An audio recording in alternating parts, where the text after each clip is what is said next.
அனைவருக்குமே வணக்கம். சற்று முன் கிடைத்திருக்கக்கூடிய ஒரு மிக மிக முக்கியமான செய்தி ஒன்று வெளியாகியுள்ளது. தமிழகத்தில் பரபரப்பு, அமெரிக்கா வெளியிட்ட ஊழல் பட்டியல், திமுக ஆட்சி 24 மணி நேரத்தில் கலைகிறது.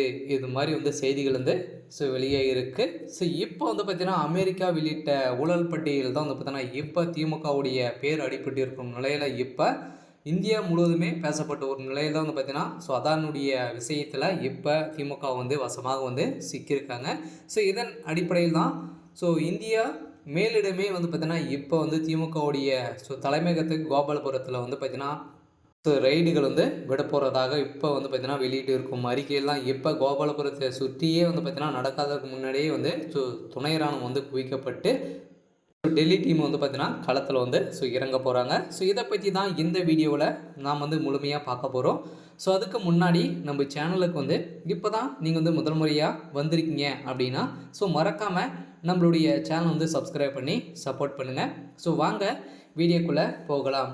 தமிழகத்தில் பார்த்தீங்கன்னா சமீப காலமாகவே பெரும் பரபரப்பாக பார்த்தீங்கன்னா ஒரு செய்தி வெளியே இருக்குல்ல. இப்போ பார்த்தீங்கன்னா 2-3 நாட்களாகவே தொடர்ந்து பெரும் கனமழை பெய்த காரணத்தில் பார்த்தீங்கன்னா அங்கங்கே பார்த்தீங்கன்னா இது வரைக்குமே ஒரு 150-200க்கு மேற்பட்ட உயிர்களும் பெரிய போயிருக்கும் நிலையில் பார்த்தீங்கன்னா அங்கங்கே மலைச்சரிவுகள் ஏற்பட்டு சென்னையில் குடியிருப்புகள் அனைத்தையுமே பார்த்தீங்கன்னா பாதுகாப்பாத நிலைக்கு தான் திமுகவுடைய அரசு சட்ட ஒழுங்கை மீறி தான் நடந்துட்டு வருது அப்படின்ற மாதிரி தான் பார்த்தீங்கன்னா மக்களிடையும் பேசப்பட்டு வந்திருந்த நிலையில் இப்போ ஏற்கனவே அதானியுடைய விஷயத்தில் பார்த்தீங்கன்னா ரகசியமாக இருந்திருந்த திமுக பார்த்தீங்கன்னா இப்போ வெளிச்சம் போட்டு காட்டக்கூடிய அளவிற்கு தான் இப்போ அமெரிக்கா ஒரு மிகப்பெரிய சம்பவங்களாக நடந்திருக்கு. இதன் அடிப்படையில் தான் அமெரிக்க அதிபர் ட்ரம்ப் அவர்கள் பார்த்தீங்கன்னா வெளியிட்ட ஊழல் பட்டியலில் பார்த்தீங்கன்னா இப்போ பிரதமர் மோடி கிட்ட கையில் இருக்குது. இதன் அடிப்படையில் தான் அமித்ஷா அவர்கள் கையில் இருக்கக்கூடிய இந்த ஊழல் பட்டியலில் திமுகவுடைய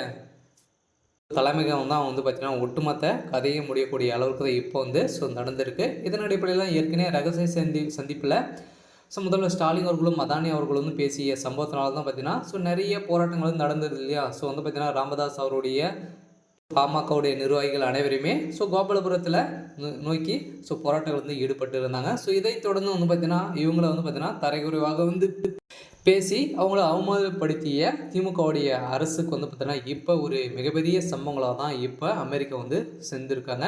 இதன் அடிப்படையில் ஊழல் பட்டியலில் திமுக பார்த்தீங்கன்னா முதல் இடத்துல இருக்குது அப்படின்ற மாதிரி சொல்லி வருகிற நிலையில் தான் பார்த்தீங்கன்னா இப்போ அதானி அவருக்கு வெளியிட்ட கொடுத்த வாக்குமூலத்தால் திமுகவுடைய ஒட்டுமொத்த கதையும் முடிய போகுது. இதன் அடிப்படையில் தான் இன்னும் பார்த்தீங்கன்னா ஒரு 24 மணி நேரத்தில் திமுகவுடைய ஆட்சி கலைய போகிறது. அடுத்ததாக பார்த்தீங்கன்னா ஆளுநருடைய ஆட்சியாக தான் களத்தில் இறங்க போகிறாங்க. அடுத்ததாக பாஜகவுடைய ஆட்சி தான் இருக்கும். இருந்தாலும் திமுக என்ன நடத்த போகிறாங்க அப்படின்றத வெயிட் பண்ணி பார்க்கலாம். இது மாதிரி செய்திகளை தெரிஞ்சுக்கணும் அப்படின்னா மறக்காமல் நம்மளுடைய சேனலை சப்ஸ்கிரைப் பண்ணிக்கோங்க. தேங்க்யூ.